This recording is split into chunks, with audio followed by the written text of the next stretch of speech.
नमस्कार, मैं हूं दीपक भंडारी और आप देख रहे हैं D4 न्यूज। दिल्ली के मुख्यमंत्री और आम आदमी पार्टी के सुप्रीमो अरविंद केजरीवाल को ईडी की ओर से prevention of money laundering act के तहत गिरफ्तार किया गया था और वह 6 दिन के ईडी के रिमांड पर हैं।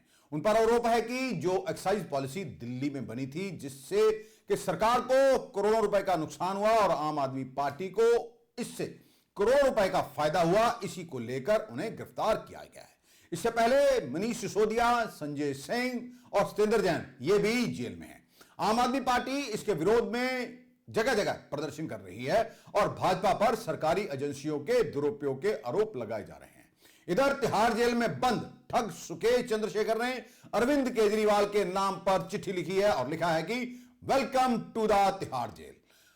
उधर अरविंद केजरीवाल ने भी जेल से जनता के नाम संदेश भेजा है। पहले हम वह संदेश जो कि अरविंद केजरीवाल ने जनता के नाम भेजा है, जिसे कि उनकी पत्नी सुनीता केजरीवाल ने भी अपने सोशल मीडिया पर वीडियो डालकर लोगों को सुनाया। 3 मिनट 21 सेकंड के इस संदेश में क्या कहा गया है, हम आपको बताते हैं।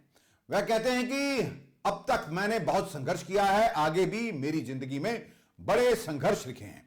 आम आदमी पार्टी कार्यकर्ताओं से अपील है कि मेरी गिरफ्तारी की वजह से भाजपा वालों से नफरत ना करें। अरविंद केजरीवाल की पत्नी सुनीता ने उनके संदेश को पढ़कर सुनाया और उन्होंने यह कहा है कि इस संदेश में केजरीवाल कहते हैं, मुझे एक दिन पहले गिरफ्तार कर लिया गया, मैं अंदर या रहूं या फिर बाहर, हर पल देश की सेवा करता रहूंगा।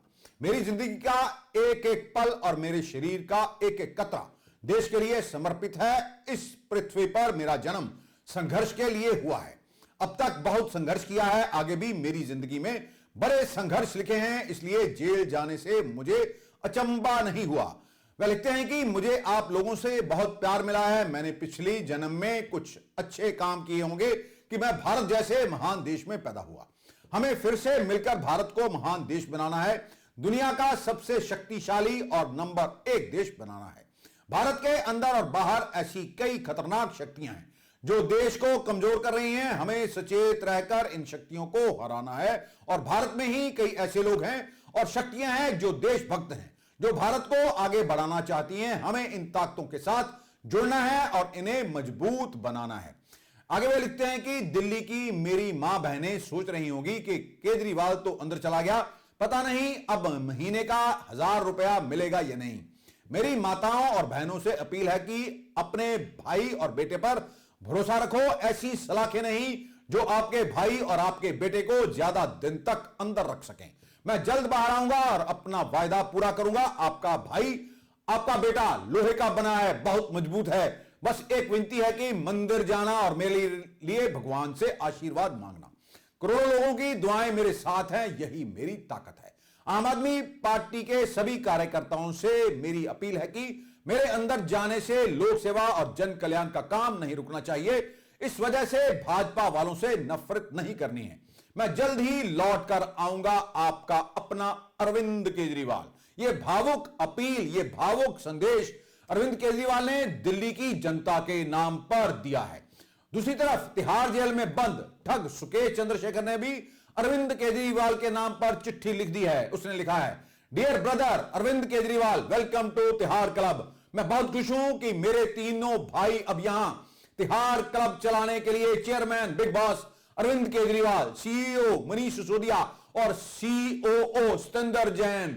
चंद्रशेखर ने केजरीवाल के नाम में चिट्ठी में लिखा है कि welcome to the Kejriwal. Money laundering के मामले में तिहाड़ जेल में बंद ठग सुकेश चंद्र ने यह चिट्ठी लिखी है और लिखा है कि अरविंद केजरीवाल हमेशा की तरह सत्य जीत गया। यह नए भारत की ताकत है, एक शानदार उदाहरण है कि कानून से ऊपर कोई नहीं।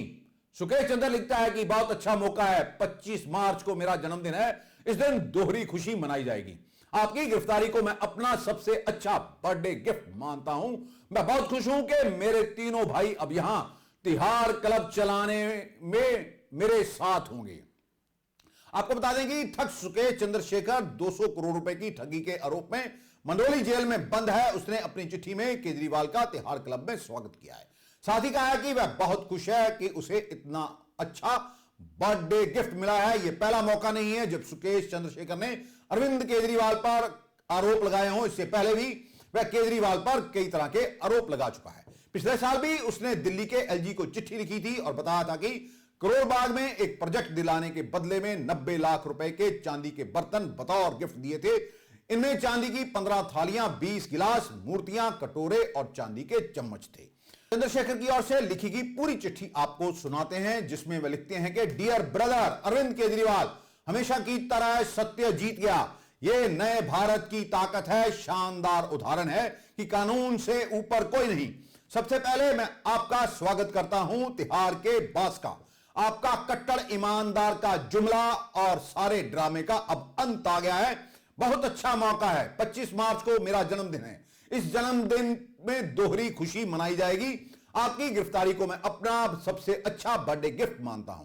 केजरीवाल जी, आपको इस बात का एहसास नहीं हुआ कि सच को ज्यादा दिन तक छिपाया नहीं जा सकता। मेरे भाई केजरीवाल जी, अब आपके सारे भ्रष्टाचार सबके सामने आ जाएंगे। आपने मुख्यमंत्री रहते हुए 10 घोटाले किए, दिल्ली के गरीबों को लूटा। इन 10 घोटालों में से 4 का तो मैं खुद साक्षी हूं। मेरे पास सबूत हैं और मैं आपको पूरी तरह बेनकाब करूंगा। इन 4 घोटालों में आपके खिलाफ गवाह बनूंगा। आप इससे डर रहे हैं। दिल्ली एक्साइज केस तो महज शुरुआत है। सुकेश चंद्रशेखर आगे लिखता है कि आप अपने तिहाड़ क्लब के बाहर की रोशनी जल्द नहीं देख पाएंगे। ये सब आपके कर्म हैं। आपने गरीब मरीजों को फर्जी दवा देकर पैसा लूटा, गरीब बच्चों की पढ़ाई का पैसा लूटा, यहां तक कि पानी का भी पैसा लूटा। आप सोच भी कैसे सकते हैं कि आपको माफी मिलेगी? आपके सामने एक जो चीज सही कही थी कि राम राज्य है, आपको आपके कर्मों के लिए खुद भगवान राम सजा देंगे। ऊपर भगवान है और वह सब कुछ देख रहा है। खासतौर से आपका घमंड, आपके झूठ और आप जो लोगों की भावनाओं से खेलते हो, वो भी इसलिए आप एक बार फिर शून्य पर पहुंच गए हो। वह लिखता है कि मैं जानता हूं कि जेल जाने से आपको फर्क नहीं पड़ता, क्योंकि यह पूरी तरह से आपके कंट्रोल में है और अधिकारी आपकी कठपुतलियां हैं। मैं जानता हूं कि अब आप तिहाड़ से ऑपरेट करेंगे और मैं यह भी जानता हूं कि आप मुझसे बदला लेंगे। इसके बावजूद मैं आपको एक्सपोज करूंगा। सुकेश चंद्र यह भी लिखता है कि तो आप अपना सबसे बेहतरीन वार कीजिएगा। इसके बावजूद मैं सब बताऊंगा। मैं दुनिया में यह साबित कर दूंगा कि आपसे जुड़े लोग और आपकी पार्टी दुनिया की सबसे बड़ी कट्टर करप्ट पार्टी है। केजरीवाल जी, आपके दूसरे भ्रष्टाचारी साथी बेशर्मी से अभी भी कह रहे हैं कि आप एक विचारशील आदमी हैं। सुकेश चंद्र लिखता है कि मुझे याद है कि 2016 में हमारे दोस्त की बर्थडे पार्टी में आप अपने गुरुजी अन्ना हजारे का मजाक उड़ा रहे थे। आप बिना मूल्यों वाले इंसान हैं। आपकी सोच घटिया है। आपकी सोच सिर्फ और सिर्फ आपके लिए और आपके भ्रष्टाचारी साथियों के लिए है, किसी और के लिए नहीं। आप और आपके सभी भ्रष्टाचारी साथी मुझे महाटक कहते हैं। अब आप अपनी सच्चाई से वाकिफ हो जाइए कि आप क्या हैं। खैर, मैं जल्द बोलूंगा और आपसे आमना सामना करने के लिए तैयार हूं। मेरी बहन कविता जल्द ही सीबीआई और ईडी के सामने सबूत लेकर जाएगी। इस साल भी शानदार बर्थडे गिफ्ट के लिए आपका शुक्रिया केजरीवाल जी। आपने जो कुछ भी कहा वो सब वास्तविकता में बदलेगा। आखिर में कहना चाहूंगा कि आप तिहाड़ जेल से ही विधानसभा चुनाव लड़ेंगे। मैं वादा करता हूं कि आपकी सीट पर और आपके खिलाफ मैं चुनाव लड़ूंगा और आपको निराश नहीं करूंगा। आपकी सच्चाई बयान करूंगा। अगले साल आपको, आपके साथियों और आपकी पार्टी को जनता सिस्टम से और अपनी जात से बाहर कर देगी। आपके ज्यादातर साथी आपके क्लब यानी कि तिहाड़ क्लब के प्रीमियम मेंबर्स होंगे। आपका सच से सामना इसी लोकसभा चुनाव में मिलने वाली बड़ी हार से होना शुरू होगा। आपके सभी भ्रष्टाचारी साथी तिहाड़ क्लब ज्वाइन करने की लिस्ट में हैं। ईडी और सीबीआई के साथ अपने निवास का लुत्फ उठाइए। आखिर में कहूंगा कि दिल से तिहाड़ के बिग बॉस का स्वागत करता हूं। जल्दी ही आपसे मुलाकात होती है मेरे भाई केजरीवाल जी। शुक्रिया। आपको बता दें कि दिल्ली पुलिस की आर्थिक अपराध शाखा की ओर से सुकेश चंद्रशेखर और अन्य के खिलाफ कथित आपराधिक साजिश, धोखाधड़ी, करीब 200 करोड़ रुपए की जबरन वसूली को लेकर एफआईआर दर्ज की थी। ईडी ने छापामारी के बाद अपने बयान में कहा था कि सुकेश चंद्रशेखर इस धोखाधड़ी का मास्टरमाइंड है। वह 17 साल की उम्र से अपराध की दुनिया का हिस्सा रहा है। ईडी ने 24 अगस्त को सुकेश के चेन्नई में सी फेसिंग बंगले को सीज किया था। उसके बंगले से 82 लाख रुपए नगद, 2 किलोग्राम सोना, 1 दर्जन से अधिक लग्जरी कारों को जब्त किया गया था। हम अब सवाल सबसे बड़ा है कि क्या ईडी रिमांड के दौरान आमना सामना कुछ ऐसे लोगों से अरविंद केजरीवाल का करवा सकती है जिन्हें कि पहले ही गिरफ्तार किया जा चुका है। लगातार आम आदमी पार्टी के लीडर यह कह रहे हैं कि कोई घोटाला हुआ ही नहीं, हमें बेवजह परेशान किया जा रहा है। इसको लेकर बीजेपी के ऊपर, खासतौर पर प्रधानमंत्री नरेंद्र मोदी के ऊपर आरोप लगाए जा रहे हैं, जबकि ईडी का कहना है कि बहुत बड़ा लेन देन इस एक्साइज पॉलिसी के तहत हुआ है। यह भी कहा जा रहा है कि यदि इस एक्साइज पॉलिसी में कोई खराबी नहीं थी तो फिर दिल्ली सरकार ने इसे कुछ महीनों बाद वापस क्यों ले लिया। आने वाले दिनों में सियासत किस कदर रंग बदलेगी ये तो आने वाला समय ही बताएगा, लेकिन फिलहाल जो है कि विपक्ष एकजुट है। अरविंद केजरीवाल की गिरफ्तारी को लेकर विपक्ष भी सरकार के ऊपर निशाना साध रहा है। कांग्रेस नेता संजय निरुपम कहते हैं कि कोर्ट तय करेगा कि अरविंद केजरीवाल ने कोई पैसा लिया है या नहीं, इस पर मैं कुछ नहीं कह सकता। लेकिन जब कोई व्यक्ति, खासकर किसी मुख्यमंत्री पर भ्रष्टाचार का आरोप लगता है तो वह कहता है कि वह जेल से सरकार चलाएगा, इस्तीफा नहीं देगा, यह बहुत ही गलत है। एक व्यक्ति जिसने 2011 से 2014 तक ईमानदारी का पाठ पढ़ाया और दावा किया कि वह कट्टर ईमानदार है, यदि वह ईमानदार है तो उसे इस्तीफा दे देना चाहिए। जेल से सरकार चलाना कानूनी और व्यावहारिक रूप से संभव नहीं है। नैतिकता के आधार पर उन्हें इस्तीफा दे देना चाहिए। उधर आम आदमी पार्टी की सीनियर नेता और मंत्री आतिशी ने दावा किया है कि उनके पार्टी कार्यालय को चारों तरफ से सील कर दिया गया है। उनका कहना है कि लोकसभा चुनाव के दौरान किसी राष्ट्रीय पार्टी के ऑफिस में लोगों की एंट्री को कैसे रोका जा सकता है, हम इलेक्शन कमीशन से इसकी शिकायत करेंगे। उनका कहना है कि चुनाव आयोग से हमने मिलने का वक्त मांगा है। लोकसभा चुनाव नजदीक होने के बाद भी दिल्ली में आम आदमी पार्टी का कार्यालय सील कर दिया गया है। यह कदम संविधान के खिलाफ है। एक विधायक के घर पर रेड मारी गई। उन्होंने चुनाव आयोग को लिखे पत्र में कहा, आचार संहिता लगने के बाद भी एजेंसियों के एक्शन को रोकने के लिए फौरन कदम उठाना चाहिए। पुलिस आप नेताओं को जगह जगह रोक रही है और उन्हें परेशान किया जा रहा है। आम आदमी पार्टी ने एक वीडियो पोस्ट किया जिसमें पुलिस आम आदमी पार्टी की मंत्री आतिशी को रोकती दिख रही है। इस वीडियो के साथ आम आदमी पार्टी ने लिखा है कि कायर मोदी इतना डर गया है कि वो अब आम आदमी पार्टी को चुनाव नहीं लड़ने देना चाहता। आम आदमी पार्टी की मंत्री आतिशी को भी पुलिस जगह जगह रोक रही है। मोदी जी एक काम करो, सब आम आदमी पार्टी के नेताओं और कार्यकर्ताओं को गोली मार दो, आपका काम आसान हो जाएगा। वरना अगर आम आदमी पार्टी नेता और कार्यकर्ता जिंदा रहे तो तुम्हें सुकून से तानाशाही नहीं करने देंगे। दूसरी तरफ पंजाब के मुख्यमंत्री भगवंत मान ने भी बीजेपी पर हमला बोला और कहा है कि जहां भाजपा की सरकार नहीं बनी वहां वे सरकार नहीं चलने दे रहे। उनका कहना है कि कल से पूरे देश में गुस्सा भरा हुआ है। भाजपा देश में तानाशाही लाना चाहती है। दिल्ली में उनकी सरकार नहीं बनी तो सरकार चलने ही नहीं देंगे, एलजी की चलेगी। पंजाब में सरकार नहीं बनी तो गवर्नर तंग करेगा। बंगाल और केरल में भी सरकार नहीं बनी तो गवर्नर रूल लगेगा।